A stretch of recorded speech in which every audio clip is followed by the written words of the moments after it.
Alright, I'm back with chapter 7. It talks about Gideon's 300 men.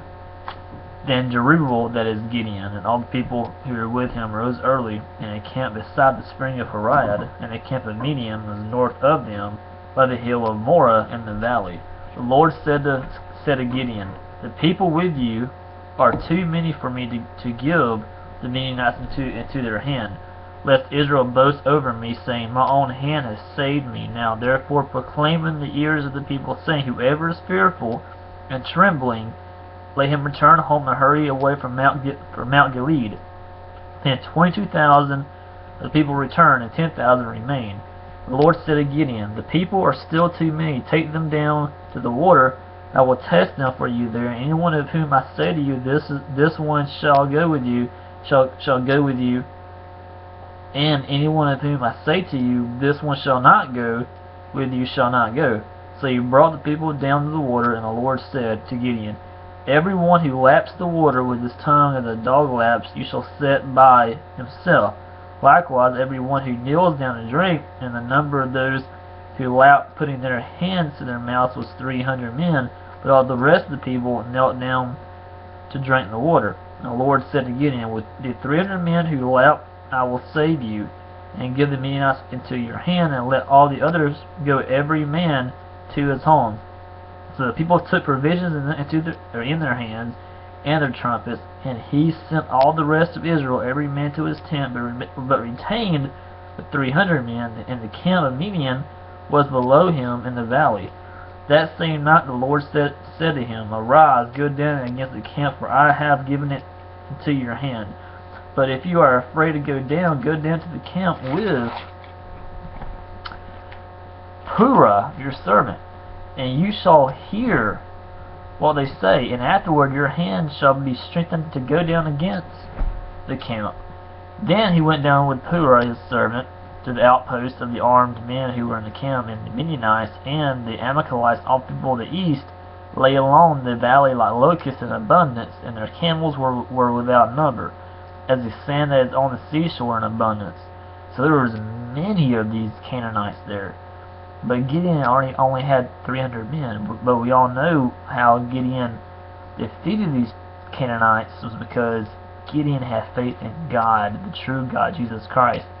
These Canaanites had their faith in false gods and demons that ended up deceiving them.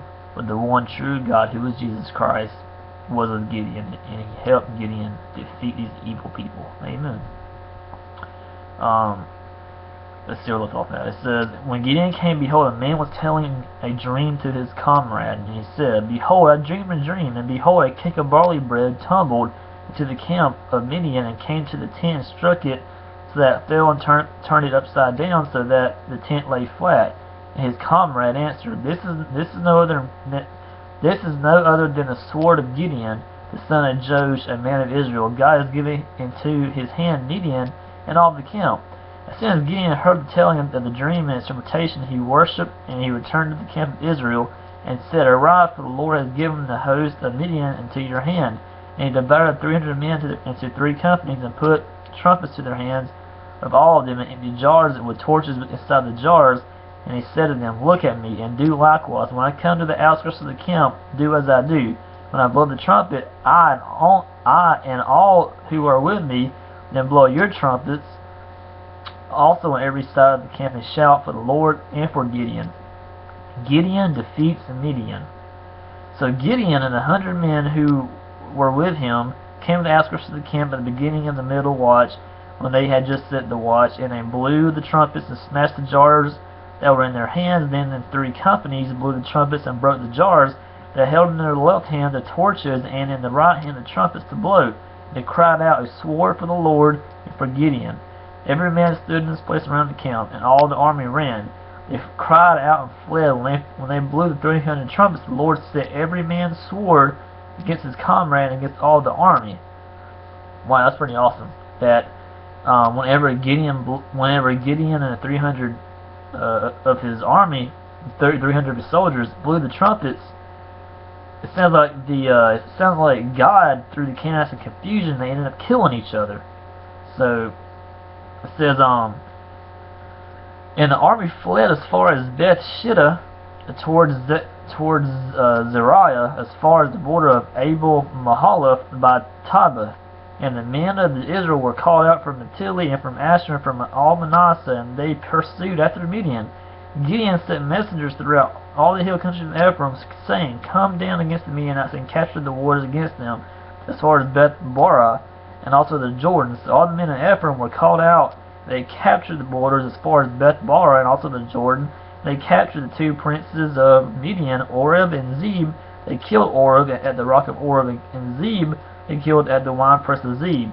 Then they pursued Midian, and they brought the heads of Oreb and Zeb to Gideon across the Jordan. Wow.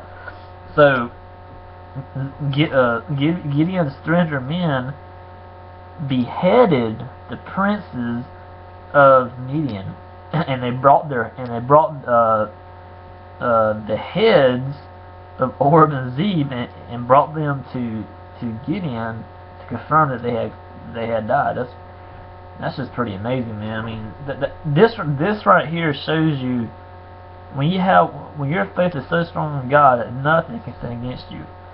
Because look, Gideon had only 300 men in his army, yet these Canaanites, it says right here that the Canaanites had so many soldiers that it was like the sand on the seashore. They couldn't all be counted. But here's the key thing though. Gideon had faith in the one true God, who is Jesus Christ, to help, or basically that God would help Gideon defeat these people, in which God did. And the Canaanites had their faith in false gods that don't really even exist, which are really demons portraying themselves to be gods. And demons probably had no power at all, because all power comes from the one true God, Jesus Christ. And of course, like I said, Satan and the demons, they had to get permission from God to do things. But anyway, so Gideon had his true faith in the one true God, Jesus Christ. All right, that's how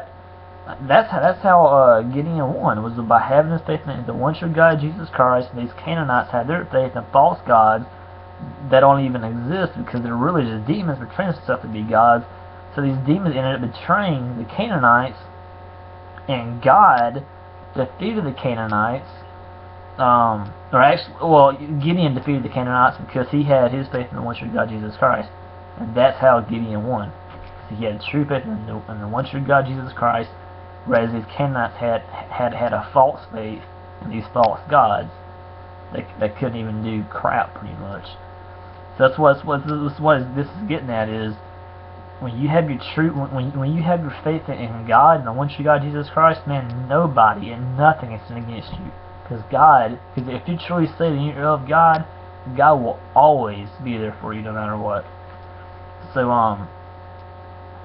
anyway, that's chapter 7, and like I said, it talks about Gideon's 300 men, and Gideon defeats the Midian. So that's 7. I'll be right back here in a minute with chapter 8.